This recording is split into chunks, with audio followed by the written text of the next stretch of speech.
La parole est à Daniel Simonet pour présenter le vœu 110.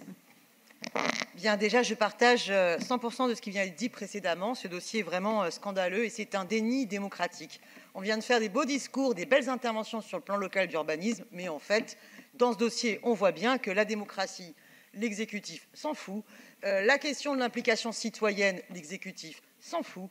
La question du respect des biens communs, l'exécutif s'en fout. Franchement, c'est un scandale. Ce protocole, la vérité, c'est qu'il ne modifie qu'à la marge le projet. On est bien sur une privatisation de la gare du Nord à Auchan via sa filiale Citrus, et ce pour 46 ans.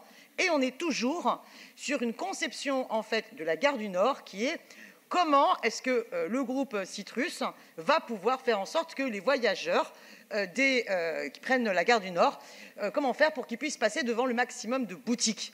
Et on voit bien par ailleurs que les usagers du quotidien parisiens, banlieusards et départements proches sont totalement méprisés, ainsi que les riverains et les habitants. Donc je demande à travers ce vœu que la démocratie soit respectée, parce que si Madame Hidalgo, la maire de Paris, a pu signer, c'est parce que nous lui avons délégué ce pouvoir. Mais dans le Code général des collectivités territoriales, elle doit en rendre compte devant cette assemblée délibérative.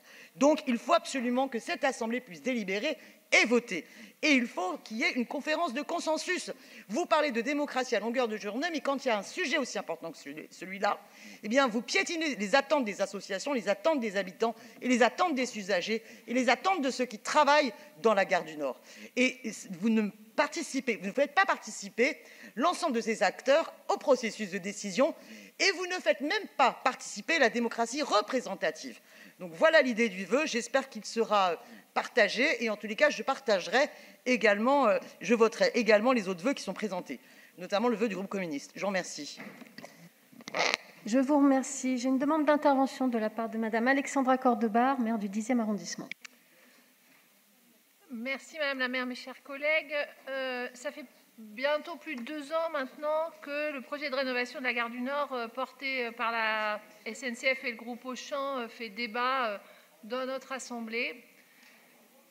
Nous avons, après la signature de ce protocole, un projet qui continue de ne pas être celui dont nous aurions rêvé, mais surtout par sa philosophie en réalité, parce que nous aurions tous souhaité, en tout cas beaucoup d'entre nous souhaitaient, un projet de transport public financé beaucoup plus modeste, beaucoup moins dithyrambique et financé par de l'argent public au regard des enjeux que sont les enjeux de transport public aujourd'hui.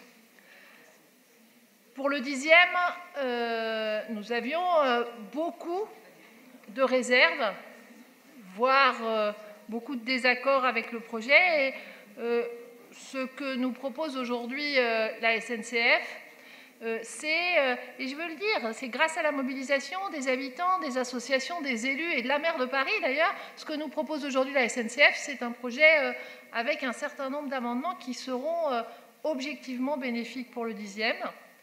Notamment, Sylvain Réfaux y a fait allusion, l'utilisation des sous-sols de la gare qui permettront d'aménager les alentours. Et ça, c'est une avancée qui a été vraiment obtenue par la négociation et par le rapport de force. Plusieurs autres avantages amenés par le protocole, et ils ont été cités, et sans doute Emmanuel Grégoire y reviendra. Je partage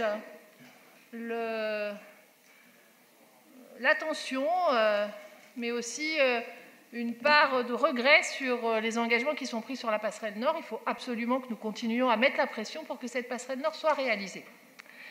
Je partage également un certain nombre d'inquiétudes sur la phase travaux que j'ai exprimées à de nombreuses reprises, et je souhaite que, sous le contrôle des habitants, sous le contrôle des élus, et des élus du 10e en particulier, nous puissions avoir un droit de regard et de décision sur la manière dont cela va être mis en œuvre. Je resterai donc pour ma part, comme maire du 10e, avec mon équipe, mobilisée pour rappeler à la SNCF ses engagements, autant que ça sera nécessaire, pendant les travaux et après également. Merci beaucoup. Je vous remercie. Pour répondre, je donne la parole à Emmanuel Grégoire. Merci beaucoup, Madame la maire. C'est dur de répondre à un sujet si compliqué en 2 minutes, mais je vais essayer de le faire en me focalisant sur la déclaration de Danielle Simonet. Madame Simonet, personne dans cette Assemblée, personne, pas seulement dans l'exécutif, ne se fout de la démocratie. Maîtrisez-vous, maîtrisez-vous. Deuxièmement, votre propos et votre peut-être petite indulgence, peut-être méconnaissance technique du sujet, mais c'est ce que vous avez dit était l'exacte différence entre la démagogie et la responsabilité. Voilà. Le projet Gare du Nord, vous le savez, est un projet de l'État, avec un PC État. Nous n'avions aucune autre possibilité que le choix entre le dialogue et le contentieux. Et le contentieux, à quoi conduisait-il? Soit nous perdions, et la Gare du Nord, tel que le projet inacceptable qui avait été présenté, aurait in fine été mis en œuvre, soit on gagnait en contentieux et il n'y avait aucune rénovation de la Gare du Nord avant 15 ans. C'est ça la réalité. C'est ça la réalité. Et la responsabilité d'un décideur politique, et je me dis que peut-être est-ce utile que vous ne le soyez pas, c'est précisément d'avoir à choisir sous contrainte entre deux mauvaises solutions. Et ce que nous avons fait avec Alexandra Cordoba et avec la maire de Paris, et grâce à la mobilisation des riverains, grâce à la mobilisation de très nombreuses personnalités qui sont venues nous aider, nous avons, dans le rapport de force extrêmement exigeant que nous avons construit avec à la fois l'État, avec la SNCF et avec Gares & Connexions, essayé d'obtenir le plus de concessions possible dans un schéma extrêmement contraint. C'est que de toute façon, la SNCF, en l'occurrence, Gares & Connexions, avait déjà signé un contrat avec un opérateur que je ne citerai pas, et que c'était un invariant et qu'il s'imposait à nous tous. Donc est-ce que le projet est parfait? Non.